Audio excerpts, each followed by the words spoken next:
네, 오늘 4월 10일 치러질 22대 총선의 지역별 민심과 주목받는 핵심 선거구를 날카롭게 분석해보는 총선 핫풀 시간입니다.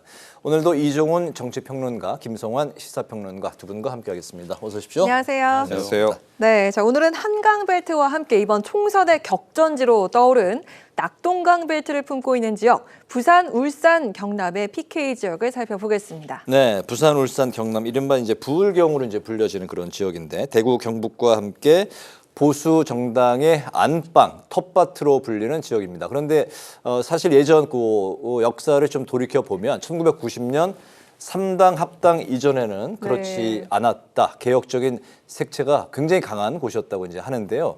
우선 이런 그 PK 지역의 정치 성향 등 지역에 관한 분석부터 이제 이종훈 평론가님께 이제 부탁을 드릴 텐데, 최근에 이 분석이 나오는 거 보면 정반대의 두 가지가 이제 공존하는 것 같습니다. 네. 이 지역의 이번 총선에서 국민의힘이 지난 총선에서는 총 40석 중에 33석을 가져갔는데 이번에는 싹쓸이 이제 분위기다. 아니다. 민주당의 분위기가 반전의 그런 분위기가 또 심상치 않다. 이 엇갈리는 그 평가가 나오고 있는 것 같습니다. 네, 그렇습니다. 조금 전에 말씀하셨듯이 역사적으로 보면 이곳이 사실은 4.19 때부터 부마 민주항쟁 때까지는 굉장히 야세가 강했다.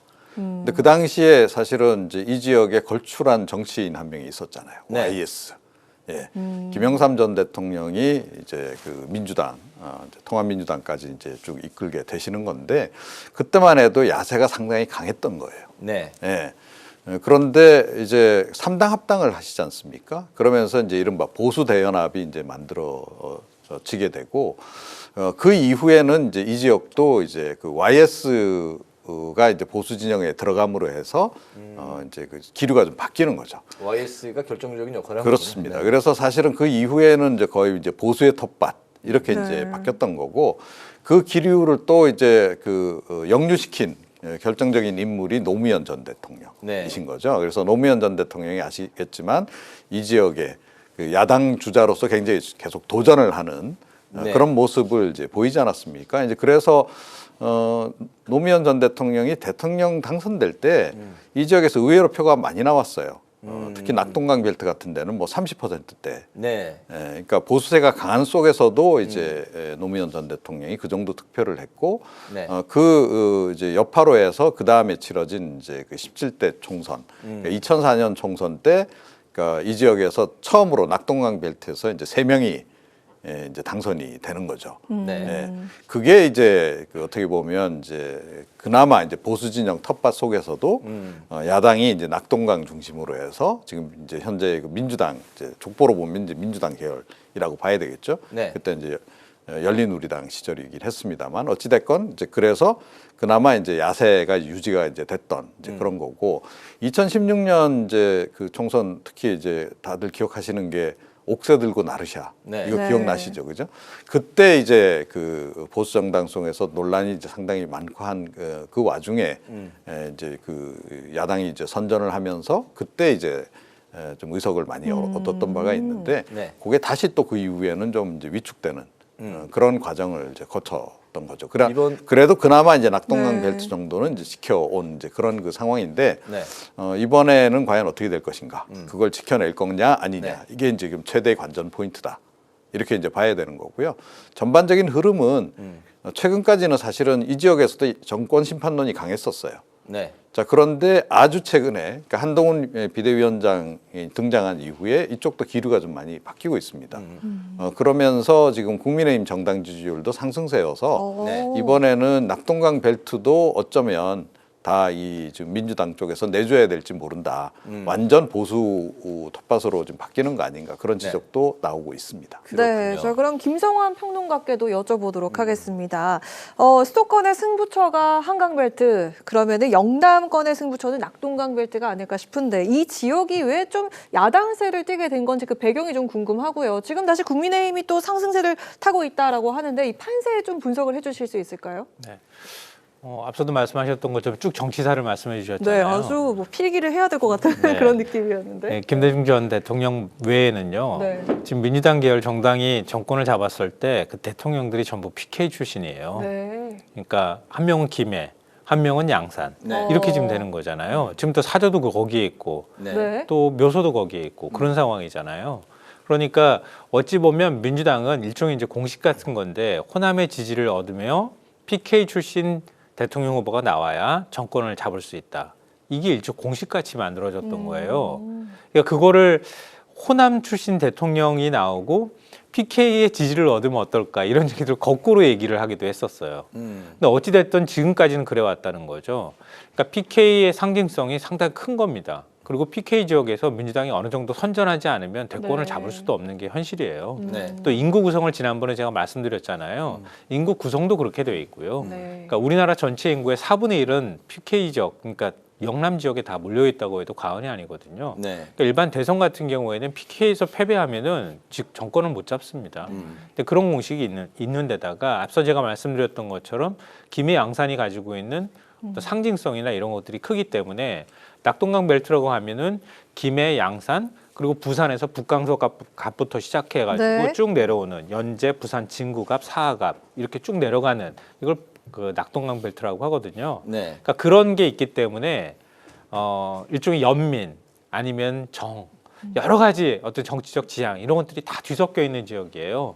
그러니까 민주당이 이 지역에서 좀 강세를 보일 수밖에 없었던 상황이었던 거죠. 근데 이게 그 정권이나 분위기에 따라서 좀 바뀌는 측면도 있는데요. 민주당이 낙동강 벨트에서 선전했던 게 제일 선전한 게 2016년이에요. 네. 그때 다 합쳐서 8석을 가져왔거든요. 그때는 제가 볼 때는 문재인이라고 하는 새롭게 대권 도전을 하는 후보에 대한 기대감이 일정하게 작용하고 있었고 네. 그 노무현 대통령에 대한 어떤 뭐랄까 그리움이나 이런 것들도 일정하게 남아 있었던 시절이에요. 그러니까 여기에서 처음으로 한 8석을 가져갈 수 있는 그런 성과를 냈는데요. 네. 그 다음에 2020년 민주당이 180석 가까운 의석을 가져갈 때 네. 오히려 영남 지역에서는 의석을 더 내줬어요. 한 석을 내줘서 7석이 됐거든요. 네. 7석은 됐지만 그 이전에는 아까 이제 30% 말씀하셨던 것처럼 그러니까 민주당이 그동안에 영남 지역에서 얻었던 표 중에 제일 많은 표를 얻었어요. 그러니까 지역구에서는 승자 독식이기 때문에 한 표라도 더 많이 가져가는 정당이 의석을 낼 수 있지만 가져갈 네. 수 있지만 네. 실제로 득표율로 따지면은 민주당이 처음으로 그 당시에 40% 정도의 득표율을 올렸어요. 그러니까 민주당 입장에서는 굉장히 안타까운 석패를 했던 지역이다 이렇게 또 볼 수 있거든요. 네. 근데 이번에는 이제 정권이 또 바뀌는 과정이 있었고 문재인 정부가 결국은 이제 정권 재창출에 실패한 거 아닙니까? 근데 그리고 난 다음에 처음으로 치러지는 총선이란 말이에요. 네. 여기에서 민주당도 이제는 더 의석을 내주면은 정말 상징성의 치명타를 입을 수 있고 국민의 입장에서는 이 지역에서 선전을 하면 이 바람을 통해서 수도권에서 조금만 더 선전해 주기만 한다면 일당의 위치에 올라설 수 있다. 이런 이제 전략을 갖고 접근하는 지역이니까 서로 양보할 수 없는 지역이 돼버렸다 이렇게 생각합니다. 네, 21대 총선 결과가 이제 PK가 이제 40석 중에서 국민의힘이 33석, 민주당이 7석. 근데 득표율은 민주당이 40%를 가져갔다. 네. 네, 의석수에 비해서 상당히 많은 이제 득표를 이제 한 그런 결과인데, 근데 22대 그 2년 전 상황 그 대선과 지방선거도 이제 그 여당이 그때 이제 압승을 한 상황인데 그런 상황에서 최근에 이제 작년에 이슈가 됐던 후쿠시마 오염수 방류 그리고 부산 엑스포 불발로 민심이 좀 흔들리고 돌아섰다 이런 긴장감도 큰 게 사실인 것 같습니다. 여당이 PK 이 텃밭을 지켜낼 수 있을지 이종원 평론가님은 어떻게 보십니까? 최근 들어서 분위기가 좀 바뀌고 있다 이 말씀을 제가 이제 드리기도 했는데요. 네. 그러니까 워낙 이제 보통 이제 그 대통령 선거가 있고 뭐 이번 같은 경우에 그렇게 오래지 않은 그 시기에 좀 총선을 치르는 거기 때문에 네. 대통령의 국정 수행 지지율이 사실은 좀 좋게 계속 나와주면 적어도 한 5, 60%대 이런 정도만 나와주면 별로 신경 안 써도 되는 총선일 정도로 네. 이렇게 압승으로 이제 갈 수 있는 그런 그 환경입니다. 자, 그런데 뭐 아시다시피 윤석열 대통령 집권 초기 잠깐 반짝 지지율 좀 유지했다가 계속 30%대 이렇게 지금 이제 낮게 유지가 됐고 네. 그런 속에서 이제 정권 심판론이 굉장히 힘을 얻었고 그래서 불과 한 달 전 정도까지만 하더라도 정권 심판론이 이 지역 PK 지역에서도 굉장히 우세한 그리고 정당 지지율 면에서도 그 국민의힘이 좀 낮게 나오는 네. 이런 상황이었는데 좀 한 달 정도 전부터 이제 기류가 좀 바뀌고 있어요. 그래서 뭐 이걸 한동훈 효과라고 이제 봐야 될 것 네. 같은데 어찌 됐건 그러면서 보수 지지층들이 이제 다시 재결집을 하고 그러면서 최근의 여론조사 결과들을 보게 되면 국민의힘이 그 좀 추월한 그러니까 민주당을 추월한 결과가 이 지역에서 많이 나오고 네. 있다. 그리고 윤석열 대통령 국정수행 지지율도 한때는 뭐 50% 미만으로 뭐 떨어져서 꽤 오랫동안 유지가 됐었는데 PK 네. 지역에서도 네. 최근에는 그것도 이제 50%를 넘어서기 시작하는 것들이 나오기 시작했다라는 거예요. 한 달 동안의 그런 이 변화는 양당의 공천 그렇지. 작업에 의한 결과다라고 보시는 건가요? 그러니까 한동훈 효과 더하기 최근에 아마 이제 민주당 아시다시피 이제 공천 논란이 많잖아요. 그것도 좀 영향을 미치는 것 같아요. 어찌 됐건 그렇게 해서 지금 이제 보수 지지층이 이 지역에서도 상당히 재결집을 하고 네. 그러면서 지금 여론조사 지표상으로도 이제 그런 그 반전 상황이 나타나고 있다.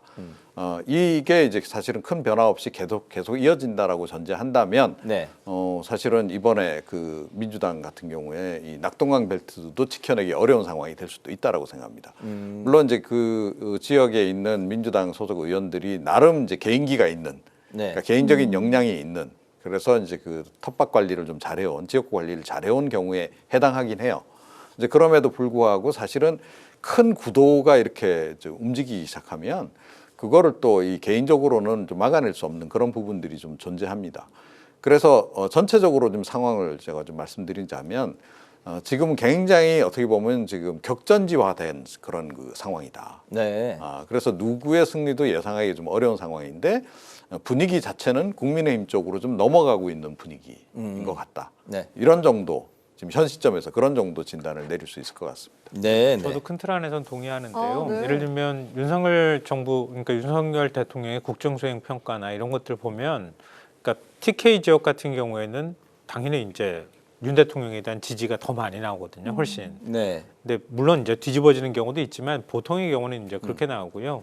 그러니까 PK 지역은 한 절반 나온다고 보시면 돼요. 긍정평가, 부정평가. 네. 근데 그 정도 나오는 거에서 정당 지지율로 가면 민주당이 국민의힘보다 훅 하고 떨어지는 현상이 나온다는 거죠. 이 얘기는 그러니까 윤석열 정부가 잘해서라기보다는 민주당이 좀 못한다고 생각하는 그런 기류가 좀 반영이 돼 있는 것 같아요. 네. 그럼 이재명 대표에 대한 어떤 호감도에 관한 문제도 좀 있는 것 같고요. 그리고 최근이라고 하면 이제 공천과 관련되는 문제도 좀 있고요.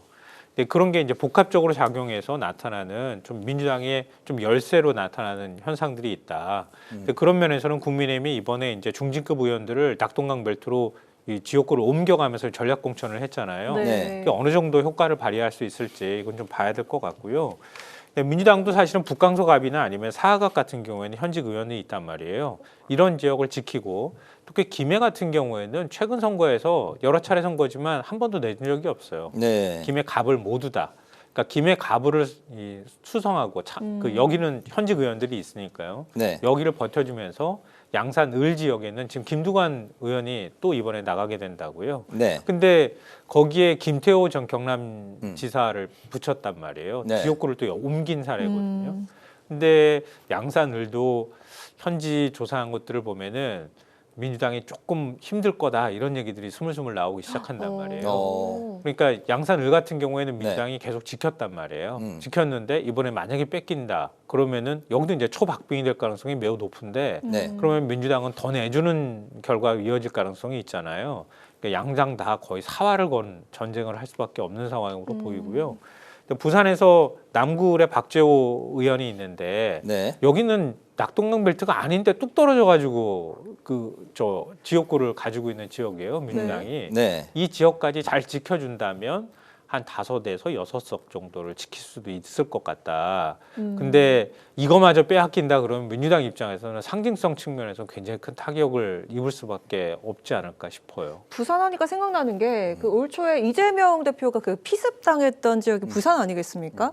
근데 부산대 그 패싱 사건이 있었는데 그때 당시 부산 민심이 좀 술렁했던 것 같은데 그 영향은 좀 있을까요? 좀 그것도 조금 일부 영향이 있을 수 있어요. 네. 근데 사실 좀 언론이 저는 개인적으로 부추긴 측면이 있다 이렇게 생각하는데요. 왜냐하면 제1야당 대표인데 그런 위급한 상황이 발생했을 때 현지에서 긴급하게 일단 응급치료하고 수술하는 과정에서 이렇게 헬기로 이송하는 일이 있었잖아요.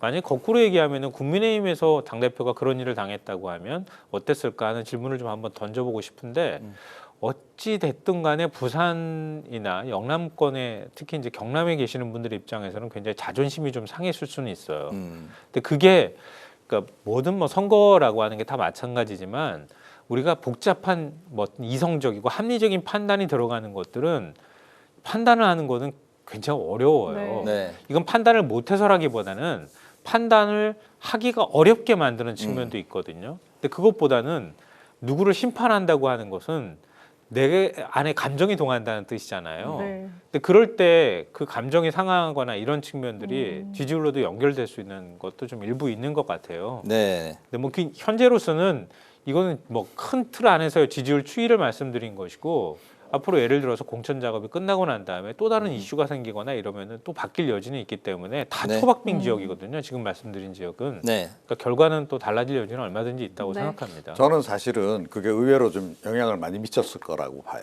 피습 사건 당시에 예. 그 부산대 패싱 사건이요? 네. 그러니까 그렇죠. 그러니까 부산대 병원에서 저는 무조건 치료를 받았어야 된다고 생각합니다. 뭐 그렇게 아주 뭐 중상도 아니었기 때문에 네. 뭐 부산대 병원도 굉장히 실력이 있는 병원이고 일부러라도 저는 거기 있었어야 된다라고 저는 생각해요. 일부러라도? 이재명 대표가. 네. 그런데 그러질 않고 그냥 곧바로 떠나서 사실은 또 이 부산대 병원 의사 선생님들께서 굉장히 또 서운해하시고 네. 성명도 발표하고 뭐 이런 일들이 있었잖아요.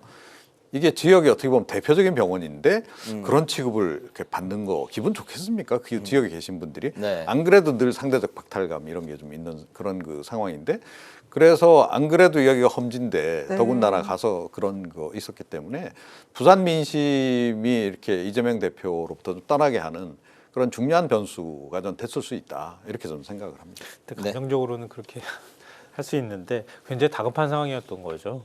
그러니까 조금만 비껴놨으면은 네. 만약에 동맥이 찔렸다고 하면은 그 자리에서 즉사했을 수도 있다 이렇게 얘기를 할 정도니까요. 근데 이걸 정치인들이 그 순간에 어떤 판단을 내렸어야 되는가 사실은 이게 참 쉬운 일은 아니라고 생각하는데요. 말씀하셨던 것처럼 정무적 판단을 했다고 하면 부산에서 치료받는 게 맞다 네. 이렇게 많은 분들이 얘기할 것 같은데요. 그러니까 현실적인 여건으로 보면 이게 치료가 한 몇 주가 걸릴지는 모르는 상황이었단 말이에요. 근데 선거를 앞둔 상황이었기 때문에 네. 계속 부산에서 치료를 하게 되면 선거 지휘를 못하는 상황이 될 수도 있잖아요. 근데 그런 것도 아마 판단을 했을 거라고 봐요.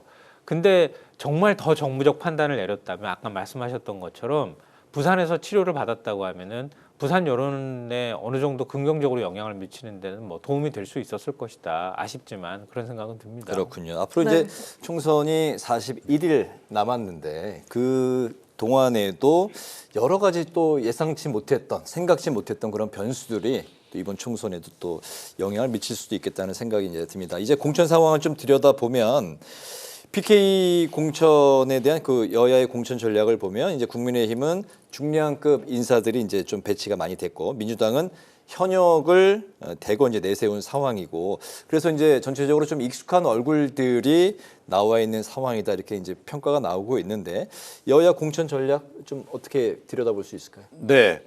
그 양당 모두 그 나름 이제 계산은 꽤 한 것 같아요. 네. 그러니까 이제 뭐 이번 같은 경우에 민주당은 특히 이제 친명 공천이 굉장히 이제 기승을 부리고 있는 그런 상황인데도 이 지역은 별로 이렇게 건드리질 않았어요. 왜 그랬을까?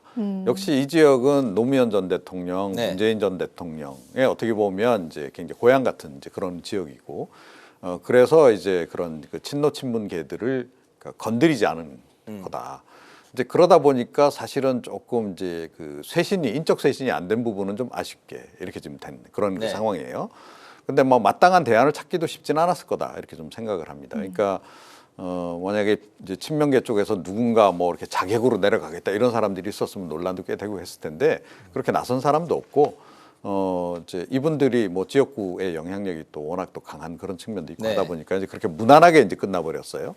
그런 상태에서 저는 사실은 국민의힘이 조금 더 도전적으로 나갔어도 괜찮았을 거다라고 좀 봅니다. 그러니까 네. 오히려 젊은 좀 정치 신인들 을 대거 이쪽으로 그냥 투입을 딱 하면서 네.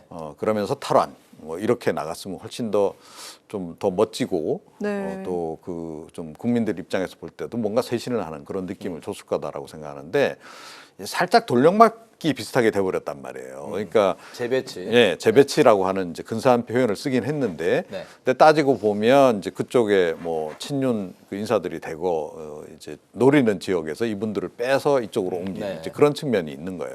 그러니까 포장은 잘했습니다. 그래서 뭐 중진들이고 뭐 상당히 그 지역에서 뭐 어떤 역량이 있고 뭐 이런 거를 이제 내세우긴 했는데 그 살짝 아쉬운 부분이 있는 거죠. 그래서 이 부분을 그 해당 지역 유권자들이 어떻게 받아들이냐에 따라서 결과는 달라질 수 있다. 그 생각을 해요. 그래서 저는 오히려 좀 참신한 인물들이 왔더라면 조금 네. 전에 말씀드렸듯이 민주당이 여러 정책 배경 때문에 무난하게 공천을 이제 했다라고 말씀드렸잖아요. 그러니까 무난함 대 참신함. 네. 그런데 유권자들의 지금 최근에 어떤 그 흐름을 보게 되면 각종 여론조사 지표에서도 나오듯이 이번에 좀 인적 쇄신했으면 좋겠다 이런 쪽이거든요. 그래서 그런 식으로 좀 갔더라면 훨씬 더 싸움은 재밌어졌을 거다 이렇게 좀 봅니다. 그리고 국민의힘이 좀 더 승산도 좀 더 많았을 거다라고 생각하는데 네. 그런 부분은 개인적으로 조금 아쉬운 그런 공천 전략이 아니었나 이렇게 생각합니다. 네. 네. 뭐 국민의힘 입장에서는 도랑치고 가재 잡은 거죠. 네. 왜냐하면 원래 현역이 없는 지역구에 중진급들을 원래 있는 지역구를 둔 상태에서 다른 지역으로 옮기면은 네. 이쪽에 또 누군가를 공천할 수 있잖아요. 네. 그러니까 새로운 사람을 공천할 수 있는 거죠.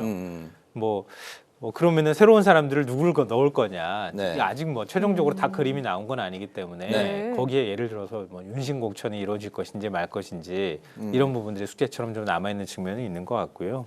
그래서 장제원 의원만 억울하다 이런 얘기 나오잖아요. 아. 장제원 의원이 비운 자리에 장제원 하태경 의원. 네. 하태경 의원은 뭐 낙동강 벨트는 아니니까 네, 네. 거기는 워낙 뭐 좋은 밭이 좋은 지역이라 해운대라서 근데 거기에 이제 김대식 민주평동 사무처장을 자신의 최측근을 그냥 장제원 의원의 측근. 네. 단수 공천을 했잖아요. 그럼 윤심이 작동한 거, 친윤계의 뭐 생각이 작동한 거 아니냐, 뭐 이런 얘기가 나오는데요. 그러니까 그 국민의힘이 이렇게 하고 나니까 민주당은 달리 대응할 방법이 저는 없었을 거라고 봐요. 지금 이제 신인이라고 하면은 사흘에 NC소프트 IT 뭐 대표 출신이 이재성 예. 전무 출신이죠. 네. 네. 네. 그리고 지금도 이제 한 회사를 다시 독립해가지고 차린 것으로 제가 알고 있는데요. 그러니까 이 인사만 좀 영입 인재로 네. 민주당이 네. 공천한 거 말고는 사실 다 아는 사람들이. 네. 그러니까 지역세가 굉장히 강하고 조직을 잘 꾸릴 사람들, 그 자기가 가지고 있는 조직을 완벽하게 최선을 다해서 힘을 낼 수 있는 사람들로 라인업을 짰다. 그러니까 아마 더 불꽃 튀는 경쟁이 벌어질 가능성이 높겠다 이렇게 생각합니다. 네, 네. 저희 시간 관계상 마지막으로 그냥 눈에 띄는 승부처 하나씩만 꼽고 마무리를 하도록 하겠습니다. 어디가 괜찮을까요? 예, 저는 네. 김두관 대 김태호. 네. 아. 전 경남도지사 간의 그렇죠. 대결이죠. 두 사람 다 이 전직 경남지사입니다. 네. 그런데다가 또 대권주자군에 포함이 돼 있는 그렇죠. 사람들이란 네. 말이에요. 그래서 그야말로 중량급 중에 중량급들이 이제 맞붙는 이제 그런 그 상황. 박빙으로 보시나요? 아니면 그 누가 더 또 유리한? 사실은 김두관 이제 의원이 워낙 유리하다라고 봐야 되죠. 여기서 오래 이제 텃밭을 네, 네, 네. 다져왔기 때문에. 그런데 이제 김태호 이제 전 그 지사 같은 경우에는 어찌됐건 지금 현역은 아니지만 그래도 나름 이 지역에서 상당히 좀 인지도가 있는 인물이라는 거죠. 김태호 전 지사도 선거에서 진 적이 없다고 하네요. 뭐 나름 이제 그런 또 전설도 가지고 있고 이제 그래서 이제 그 오는 데다 조금 전에 말씀드렸듯이 이제 선거의 전반적인 구도 자체가 이 네. 지역에서 네. 국민의힘의 좀 최근에 여론조사 결과를 보게 되면 좀 유리한 방향으로 좀 바뀌어가고 있다라는 거예요. 그거는 김두관 의원 입장에서 뭐 자기 개인기를 발휘해서 개인적인 역량으로 최대한 방어하려고 할 것이나 네. 바람이 사실 불기 시작하면 그건 어떻게 보면 불가항력인 상황이 네. 될 수 있다. 이렇게 지금 보는 거죠. 네. 네, 네. 한 지역 꼽아주시죠. 전 두 지역 꼽아야 될 것 같은데요. 네, 창원 네. 성산하고 울산 북구 두 지역 꼽고 싶은데요. 어디랑 어디요? 창원 성산하고 창원 울산 성산하고 북구요. 울산 북구. 네. 네. 창원 성산은 그 노회찬 의원으로 상징되는 지역이기도 하거든요. 네. 이제 뭐 고인이 되셨으니까 그 이 지역 같은 경우에는 야권 연대가 이루어졌던 지역이기도 해요. 네. 진보세가 굉장히 강한데 네. 그러고 난 다음에 이제 지역구를 내줬거든요. 네. 근데 이번에 이제 선거연합을 통해서 민주당이 진보당이나 뭐 녹색정의당 이런 쪽하고 야권 연대를 할 수 있는 그런 이제 길이 생겼다는 거죠. 네. 그러니까 민주당 후보하고 아마 경선을 치르지 않을까 싶거든요. 네. 그래서 가장 여론조사가 많이 나오는 의원한테로 단일화를 해버리는 거예요. 네. 그러니까 진보 단일화가 2012년 이후로 거의 처음 이루어지는 거 아닌가 싶거든요. 그리고 울산 북구 같은 경우도 사실 민주당 후보가 이성원 후보가 의원이죠. 그래서 네. 반발해가지고 지금 뭐 좀 시끄럽긴 하지만 여기도 탈당할 것 같은 네. 분위기. 예. 여기도 뭐 울산에 공단하고 좀 같이 위치해 있는 곳이기도 하고요. 현대자동차나 이런 것들이 있는 지역이라서 노동세가 굉장히 강한 곳입니다. 네. 여기도 단일화 지역구가 될 것 같거든요. 그러니까 민주당이 뭐 이거는 진보 정당한테 의석을 내줄 수도 있고 아니면 민주당이 갖고 올 수도 있는데요. 그러니까 단일화에 만약에 성공한다고 하면 2석을 더 갖고 오는 효과가 나타날 수도 있어요. 네. 네. 그러니까 2석 더 갖고 오는 데다가 또 다른 지역을 또 사수한다거나 그러면은 이전보다 의석이 늘어날 가능성도 생각해 볼 수 있거든요. 네. 민주당이 선전한다면. 근데 그렇기 때문에 야권 연대라고 하는 상징성하고 같이 한번 이 두 지역구 주목해 보시면 어떨까 싶습니다. 네, 네. 야권 성향이 강한 이제 두 지역을 핫플레이스로 관심 지역으로 또 꼽아 주셨습니다. 오늘 이제 부산, 울산, 경남 지역을 중심으로 총선 핫플 시간 이제 꾸며봤는데요. 오늘도 이종훈 정치평론가, 김성환 시사평론가 두 분과 함께 말씀을 나눴습니다. 말씀 네, 잘 잘 들었습니다. 들었습니다. 고맙습니다. 고맙습니다.